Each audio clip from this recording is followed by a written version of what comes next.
الحمد لله رب العالمين والصلاة والسلام على أشرف الأنبياء والمرسلين محمد وعلى آله وصحبه أجمعين. Après notre première série sur le cours d'arabe, nous allons commencer Inch'Allah wa bi'awnillah une deuxième série sur le cours de tajwid. Ce cours de tajwid, il est aussi lié au cours d'arabe, parce que vous allez voir qu'on va voir des thématiques qui sont très très importantes pour savoir prononcer donc et lire l'arabe. Ce que nous allons voir à travers ce cours-là, ou dans cette série de cours, on va commencer par une petite introduction. Après l'introduction, donc, on va directement aller à l'indiqueur de ce cours, c'est les points de sortie des lettres. C'est vraiment un point, une thématique très importante. Ensuite, on va voir la deuxième thématique, pareil, donc très très importante, c'est la classe de la classe. Sifat al-huruf, les attributs, les caractéristiques des lettres. Après, en fait, avoir vu ces deux points, en fait, vous allez commencer à sentir un peu l'arabe, à comprendre qu'est-ce qui se passe sur les lettres quand vous les prononcez. Et voilà, ça va se sentir en fait la différence. Vous allez la sentir. Après, il existe d'autres thématiques à aborder. La thématique la plus importante après par la suite pour moi, c'est les prolongations. Et après, pour moi, ce sera un peu les points les plus intéressants. Il en existe d'autres. C'est pas fini. Mais je vais pas aborder ces points-là. De moins, je pense pas. Voilà, le plus important, c'est ces trois points-là. Enfin, je tiens toujours à préciser dans l'ensemble de mes cours que je ne suis pas un expert. Et voilà, mais c'est pas exempt d'erreur ce que je vais vous donner, mais je me dis toujours que ça préparera le travail pour l'élève lorsqu'il rencontrera des experts ou des gens plus qualifiés ça sera plus facile à corriger les erreurs. En introduction, j'ai choisi de parler de deux thématiques. La première, c'est le bienfait de l'apprentissage du Coran, et la deuxième, c'est la science de tajwid. Pour les bienfaits de la récitation de l'apprentissage du Coran, beaucoup de versets, beaucoup de hadiths abordent cette thématique. J'en ai choisi deux hadiths. Premier hadith, Rasul sallallahu alayhi wa sallam يقول اقرأوا القرآن فإنه يأتي يوم القيامة شفيعا لأصحابه. Récitez le Coran, اقرأوا القرآن فإنه يأتي يوم القيامة. Le jour de la résurrection, il vient intercéder, il vient en intercesseur, الشفيع شفيعا لأصحابه, il vient intercéder pour qui? Pour ses compagnons, les compagnons du Coran. C'est une métaphore. Les compagnons du Coran, c'est ceux qui le récitaient tout le long de leur vie. Ici-bas, ils récitaient le Coran. Pas que pendant une période de l'année, pas que pendant le mois de Ramadan, pas que pendant les difficultés, mais ça fait partie tout le long du chemin. C'est comme un compagnon. Tout le long du chemin de la vie, ils étaient là en train de le réciter, de réciter le Coran. Ja'alana Allah wa iyyakum, qu'Allah fasse que nous faisons partie des compagnons du Coran. Pourquoi? Parce que si on est ashab min ashab, idha kunna min ashab al-Quran, si on fait partie des compagnons du Coran, nanalu shafa'atahu, il viendra intercéder en notre faveur le jour de la résurrection. Al-hadith al-thani, le deuxième hadith, Rasul sallallahu alayhi wa sallam yaqul khayrukum, le meilleur d'entre vous, khayrukum man ta'allama al-Quran, celui qui apprend le Coran. Ta'allama al-Quran, hada, apprendre le Coran, c'est vaste. L'ulum al-Quran, c'est vaste. Ça commence pour quelqu'un qui débute par savoir lire le Coran, après apprendre les règles du tajwid, après sa signification du Coran, l'exégèse du Coran, connaître ilm al-qira'at, la science des récitations, et c'est vaste, c'est une science qui n'a pas de limite. Ta'allum al-Quran, ilm al-Quran. Et après ilm al-Quran, allamahu, il va l'enseigner. Et en fait là, celui qui apprend le Coran, il prend en fait ce statut d'être le meilleur. جعلنا الله وإياكم من هؤلاء الفئة, qu'Allah fasse qu'on faisons partie de ces gens-là qui apprennent et qui enseignent le Coran. Deuxième thématique que je vais aborder, c'est ilm tajwid, la science du tajwid. Brièvement, c'est l'ensemble des règles en fait qu'il faut respecter lorsqu'on récite le Coran. Comme ça, on se conforme à la façon dont il a été révélé.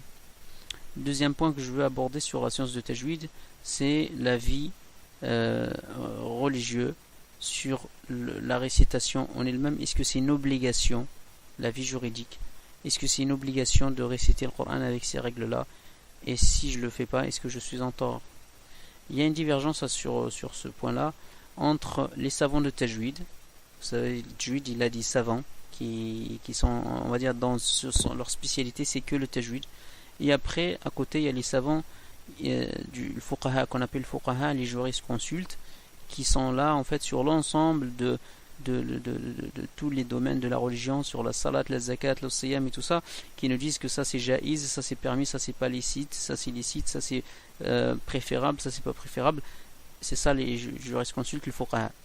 Donc le fuqaha, pour eux, c'est pas une obligation, laysa biwajib, mais c'est quelque chose qui est sunnah, qui est préférable. Il est préférable de le faire lorsqu'on récite le Coran, de respecter ces règles-là. Mais c'est pas un wajib. Alors, à leur opposé, on trouve donc les savants de tajwid qui, eux, disent que cette science de tajwid, c'est fardo kifaya.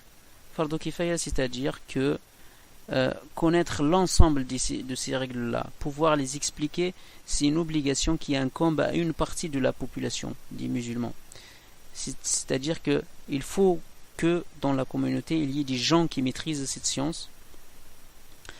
Après, c'est pas une obligation pour chaque individu de connaître ces règles-là, mais c'est une obligation de les mettre en pratique. Donc là, vous voyez que c'est pour les savants de tajwid, c'est une obligation de les mettre en pratique, alors que pour le fuqaha, et voilà, en fait, le fuqaha, c'est vraiment ce vers lequel il faut se retourner, vers tout ce qui concerne avis juridique, et donc c'est le plus important pour moi. Et donc ils disent que c'est pas un wajib, mais que c'est quelque chose qui est mustahab, qui est préférable. On va commencer à rentrer dans notre cours. Au début de la vidéo, j'avais introduit par une récitation de Surat al-Muzammil. Et dedans il y a un verset qui dit Warattilil Qur'ana tartila. At-tartil. Donc ça va être le titre de notre cours, ça va être At-tartil. Retenez-le parce que il y a plein de définitions que je vais donner là, il faudrait les apprendre. Il y aura, je vais essayer de faire des examens avec des questions pour que vous puissiez savoir en fait si vous avez appris ou pas. At-tartil. Tartil, c'est une définition qui apparemment c'est Ali ibn Abi Talib radiyallahu anhu, c'est le compagnon, le cousin du prophète sallam qui a donné cette définition. At-tartil, il est défini par tajwid al-huruf wa ma'rifat al-wuquf. At-tartil huwa tajwid al-huruf wa ma'rifat al-wuquf. Tajwid al-huruf, je traduis par embellissement des lettres, al-huruf, les lettres. Tajwid al-huruf, embellissement des lettres.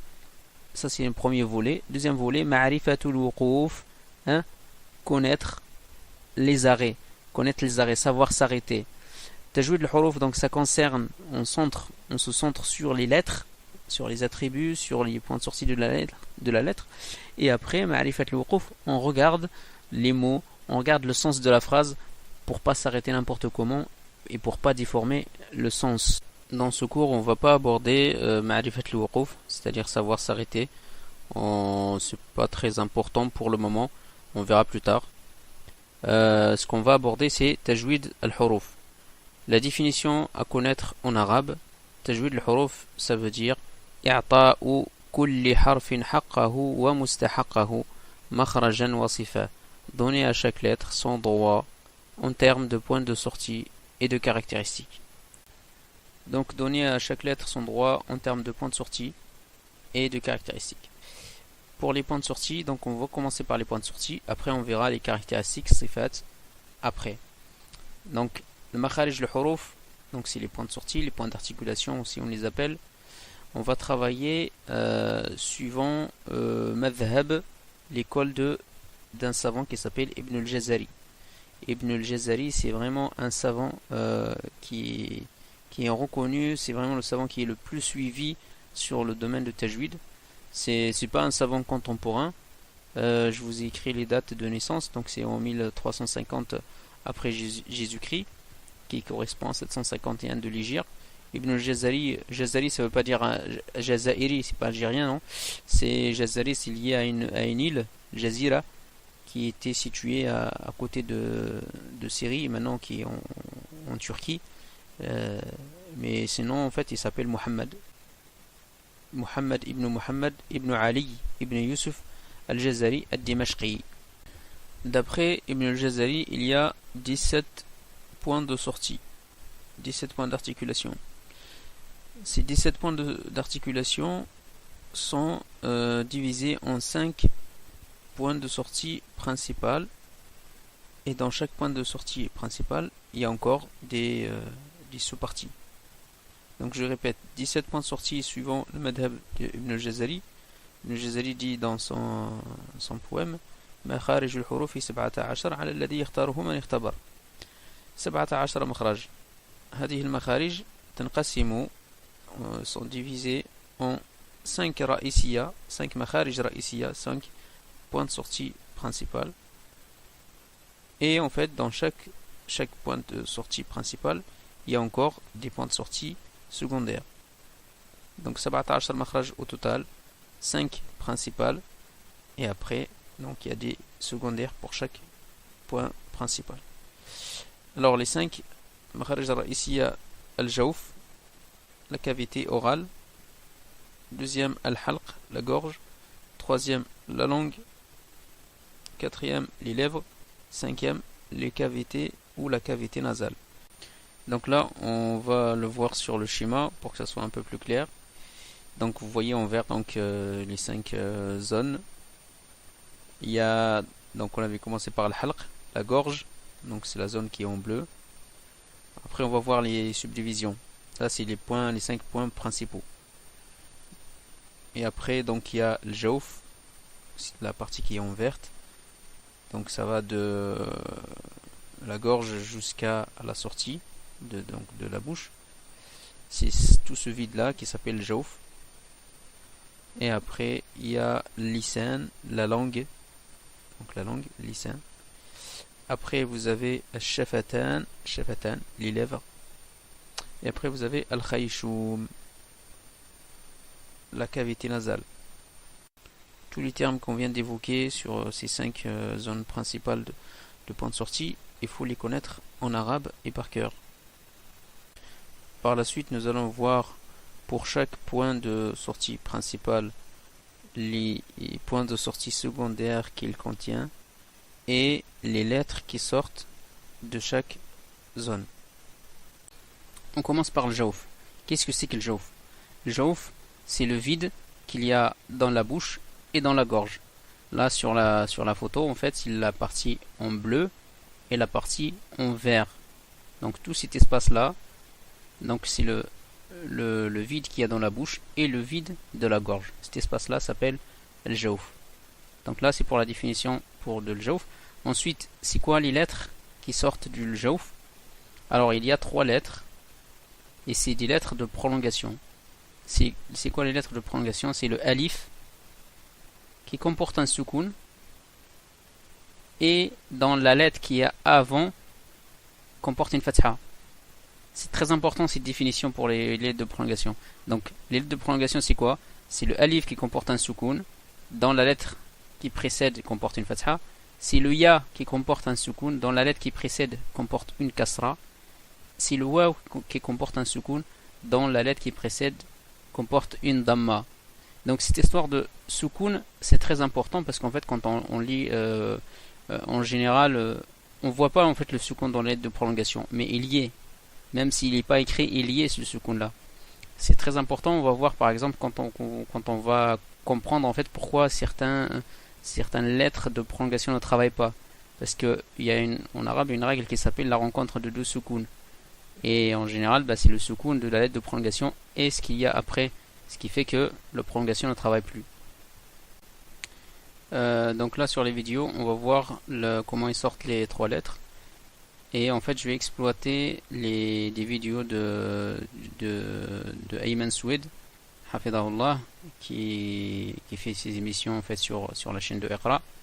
Donc, nas'alullah an yanfa'a bihim wa yanfa'a bihi wa yujazihim khayr al-jaza' ala ma yaqumuna bihi wa khasatan Cheikh Ayman Soued, Hafidahullah. Donc c'est un des spécialistes de tajwid à l'heure actuelle. Et donc là sur les vidéos, donc on voit que donc à droite c'est le alif, au milieu c'est le waw et après tout à gauche c'est le ya. Alors ce qui caractérise la sortie de ces trois lettres, c'est pour le alif, donc la langue se met en position de repos. Donc vous la voyez, il est plate. Pour le ya, pour le waw pardon, pour le waw, la racine de la langue se gonfle, s'approche un peu du palais, et après les lèvres se courbent pour faire le dam shafatayn. Et après pour le ya, c'est le milieu de la langue qui se gonfle et qui s'approche du palais, et après les lèvres ne travaillent pas. On fera un complément sur le alif lorsqu'on traitera des lettres emphatiques. Puisque la position du alif telle qu'il est présenté dans la vidéo, c'est la position, on va dire, quand il prolonge une lettre qui n'est pas emphatique. Lorsqu'il prolonge une lettre emphatique, ça bouge un peu, donc on en parlera plus tard. Pour résumer, donc pour le jawf, il y a un seul makhraj. Makhraj, on avait dit qu'au début qu'il y avait 17 makharij, 17 makhraj, donc 17 zones. Donc le jawf, c'est une seule zone. Et dans cette zone-là, il y a trois lettres. Donc retenez cet exercice-là. Chaque fois, on va dire telle zone, il y a combien de makhraj et combien de lettres. Donc le jawf, un seul makhraj pour trois lettres. Deuxième zone principale, c'est le halq, la gorge. Alors la gorge, donc vous la voyez sur la photo, c'est la partie en bleu. En fait, dans la gorge, c'est marqué le halq 2.3. Il y a trois sous-zones dans cette zone de l'halq. Ça veut dire qu'il y a trois makharij dans le halq. Trois makharij dans le halq, contrairement au jawf où c'était juste une seule zone tout entière. Et là, il y a trois zones. Ces trois zones-là, il en sort 6 lettres. 3 zones pour 6 lettres. Et en fait, pour chaque zone, il y a 2 lettres. Première zone, c'est ce qu'on appelle Aqsa al-Halq, c'est le point le plus éloigné de la gorge, donc c'est le plus bas. Et après, il y a Wasat al-Halq, le point milieu de la gorge, Et après, il y a Adna al-Halq, c'est le point le plus proche de la gorge. Pour le point le plus éloigné, il y a 2 lettres qui sortent, c'est le Hamza ou al-Ha. Le point milieu, c'est al-Ayn ou al-Ha. Le point le plus proche, il y a 2 lettres, c'est al-Ghayn ou al-Kha. Maintenant, on va voir chaque sous-zone de la gorge. On commence par Aqsa al-Halq, donc le plus bas de la gorge. Et dans cette zone, il y a les cordes vocales. Ce qu'on appelle en arabe l'autar sautiya, le wataran sautiya. Il y en a 2 cordes vocales. Je vais vous montrer une vidéo que j'ai prise sur YouTube pour que vous puissiez voir ce que ça fait.